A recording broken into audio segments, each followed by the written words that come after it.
was like, The Holy Spirit took over. and no one cares about sprints. I care about the sprint. McLaren It's the world championship hotline. I have some thoughts about that. He's Max freaking Verstappen. He should always be on your radar. We get to the juicy bits. Love the juicy bits. I'm not a scientist. Overtake King. Yeah. That restart, by the way, from Oscar Piastri. Cheeky. Diabolical. There's been lots of drivers. It's hard to keep them all straight.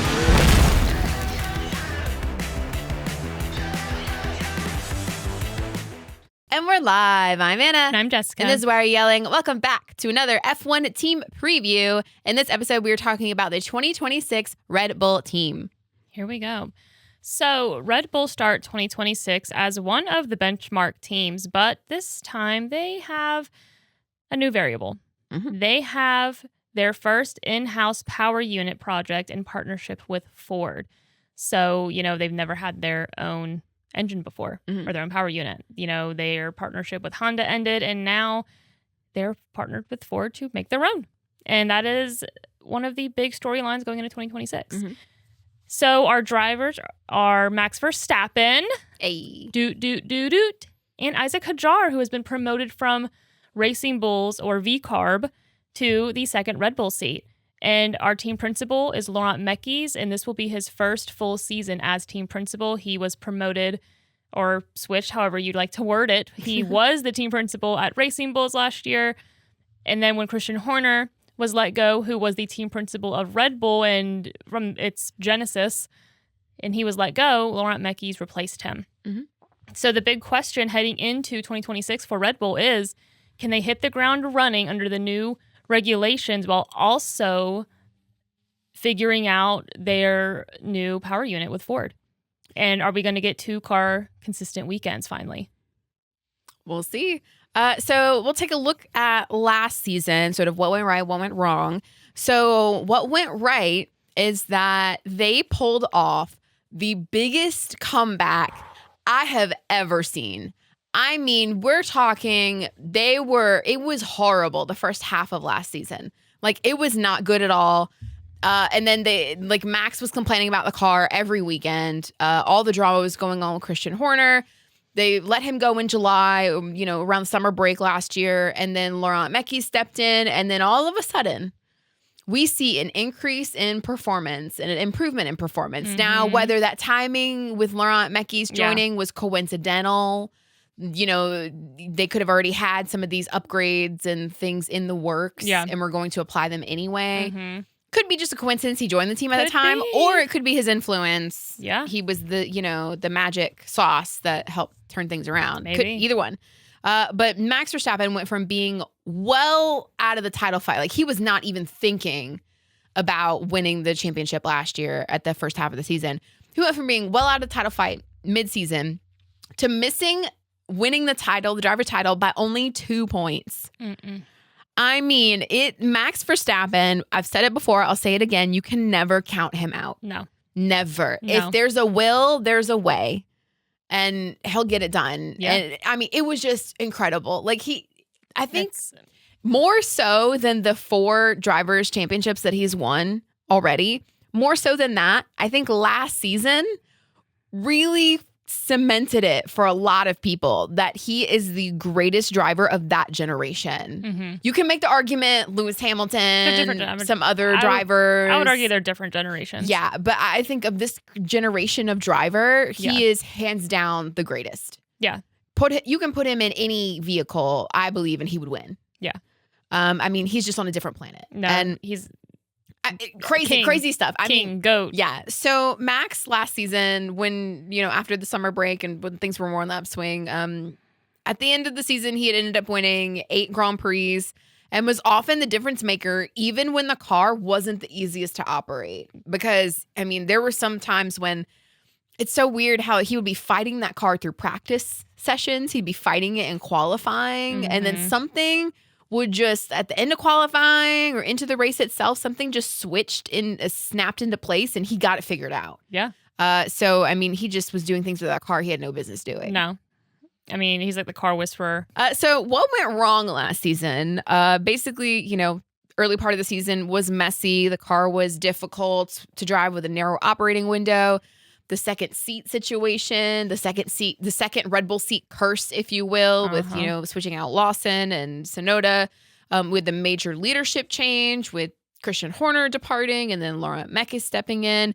So like the defining storyline of last season was chaos to come back. And 2026 is sort of an opportunity for a clean slate with the added pressure of launching their brand new power unit program. Looking at what has changed since last year, the sort of biggest change is Isack Hadjar is the new teammate for Max Verstappen. So we'll see how he functions within Red Bull, see if he can overcome the Red Bull second seat curse. I think that curse was more a product of Christian Horner's influence, seemingly to me anyway. At the end of the day, he was team principal and got the say on who was in the seat and not as a driver. So yeah, maybe the curse has gone away with him. Maybe. I mean, we'll see. It is. I mean, Isack Hadjar, he has a good relationship with Laurent Mekies because, they worked together at Racing Bulls for a period. So we'll see, because it is Laurent Mekies' first full season as team principal, so as well. So hopefully they'll work well together. I'm interested to see how Isack develops in this new situation, because when, last year when he was a V-Carb, he started to take on a little more of like a leadership role within the team, even as a rookie. It was more in like the way he spoke about the team and about their efforts and when they succeeded and when they didn't. Yeah. And it was that sort of tone and the way and the feedback he was giving. Yeah. I mean, he was sort of starting to develop into a leader. Yeah. But now that was in a situation where there wasn't really a clear number one, number two driver because they were both so young and new to the team at V-Carb. So now going into Red Bull, we've got Max Verstappen, long established as the number one driver at that team. I do not anticipate that changing at all. Absolutely not. He's got, like you said, Laurent Mekies that he's familiar with and has worked with, but only for like half a season last year. Yeah. So I'm interested to see how Isack develops. I know that from what I can tell, he and Max have a pretty decent relationship, pretty cordial. Yeah. I mean, Max is just really nice, apparently, to like all the rookies. He's Mama Duck. I saw, either saw or read an interview with Liam Lawson where they asked him about his time at Red Bull and the transition out of it and stuff, and asked about what Max was like during that time.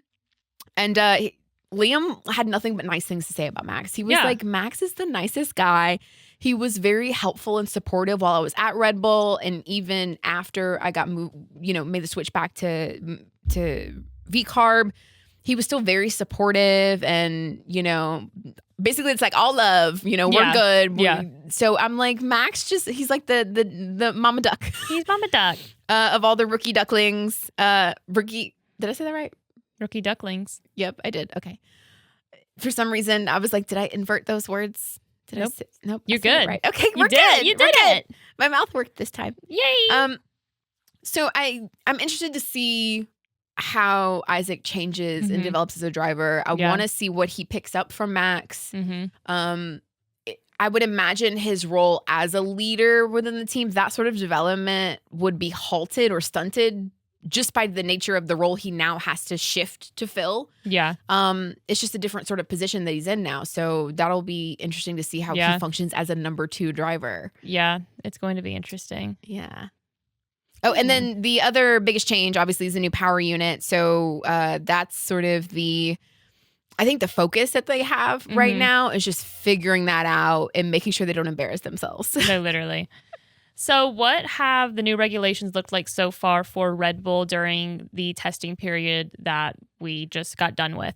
The overall impression is that they did a lot of mileage and the program itself seems pretty calm, which is a very big deal in a year where you have new regulations and a whole new power unit. So that's already promising. Max logged 136 laps on day one. Hadjar lost most of day 2 in the morning due to an issue, but he still completed 87 laps and said the run plan wasn't derailed by that delay. So that's good. I mean, so they're both getting in a lot of laps, at least during, I think, the first half of testing. Now, we're not psychics, but some chatter in the paddock is Red Bull is still a benchmark for people. They're like, we need to be where Red Bull is. So again, everyone keeps pointing, no, look at this team. No, look at that team. I'm not number one. Red Bull's very much just like, listen, we don't think we're at the top, but everybody else still thinks Red Bull is like the benchmark team they need to be at.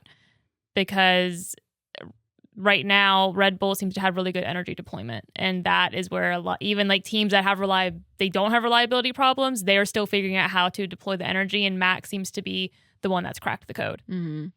Surprise, surprise. Duh. Max Verstappen figured out how to drive the car before literally anyone else. Max is such a big deal that they literally moved around some of the endurance racing schedule so he can take part in that this year.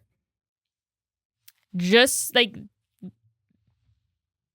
smart move on their part. 100%. And then they were like, we want to make sure we have all the good drivers. You know, some Formula One drivers. I'm like, you mean Max? Yes. You mean Max? They want to take part, but they just can't because it conflicts with their schedules. And it's like, you mean Max I would Verstappen. love if more Formula One drivers did endurance racing. It'd be awesome. But yeah, so that's kind of how testing's looked so far. Seems pretty promising. I mean, they definitely are still in the top 4. A lot of people, I mean, at the very least, they're third. I mean, if you've got Max, that means you're first. So, you know, if I'm Red Bull and I'm aware that all the other front of the field teams are using me as a benchmark, whether I consider myself the benchmark or not, if I'm Red Bull and I know that they're using me as the benchmark, I am sandbagging the hell out of practice, like these practice sessions or testing sessions. I'm sandbagging the hell out of that because if they're using me as the benchmark, and my benchmark that I'm displaying to them is like only 50% of what we know we can do, they're all saying, oh, well, we just need to be here. And like, that's good enough for them as a benchmark. And it's like, oh no, baby, we got a higher ceiling. We can go more. And it's the psychological and technical mind games. That's what they should be doing. Looking at what the teams have said publicly, Max Verstappen was really focusing on, you know, they've done lots of laps, lots of different programs, not really focused on times. And the emphasis was on learning the procedures and systems because the power unit project is new. yeah. So, which, I mean, that's a good mindset to take, especially for him. Because with Max, the time will come. Oh, yeah. Like the getting on top of the timing sheets and all that, he's not worried about that right now. No. He's worried about like, I need to figure out how this car feels. Exactly. And then he's golden. He'll be fine. Yeah. We've got Laurent Mekies saying that it would be unrealistic to expect Red Bull Ford powertrains to immediately match the long-established manufacturers. And the key is building it properly and progressing. Yeah. And then from within the team, we have technical director Pierre Wash. Yeah. Wache. It ends with an E. I don't know. Pierre called testing positive, but still highlighted the work needed on balance and that other teams looked very quick. Yeah. So they're not so much being like, no, don't look at us. Yeah. We're going to suck. We're not the number one team. They're not so much doing that. Some other teams have McLaren and Mercedes McLaren. have sort of played into that more. Yes. Red Bull's not necessarily saying that, but they're just like, you know, we're doing all right over here. Yeah, they're like, listen, we're good. We're chilling. We're good with the goals that we made for ourselves. This seems what they're saying. So the early win for Red Bull already is they seem to have no reliability problems, and they've got some real mileage on the car, which is so important with that new power unit. I mean, you've got to put miles on it to know how's it going to do. Like, it might be great in 5 miles, and then in 30 miles, guess what? It died. So getting as much mileage as they did on it is already a win, and it's going to give them the baseline to develop it even more rather than trying to spend everything in the garage. So they got way more time on track than in the garage going, how do I make this thing work? What's wrong with it? So if the energy deployment strength holds up in race weekends, that's probably their biggest advantage because everybody else is still trying to figure that out on a consistent level and trying to figure out how to extract that the way that Red Bull seem to have already figured it out. Or by Red Bull, I mean Max. So, you know, the other swing factor for Red Bull this year is Isack Hadjar, though. How quickly can Isack Hadjar settle in, and are we finally going to see 2 Red Bull cars like near each other again? Yeah.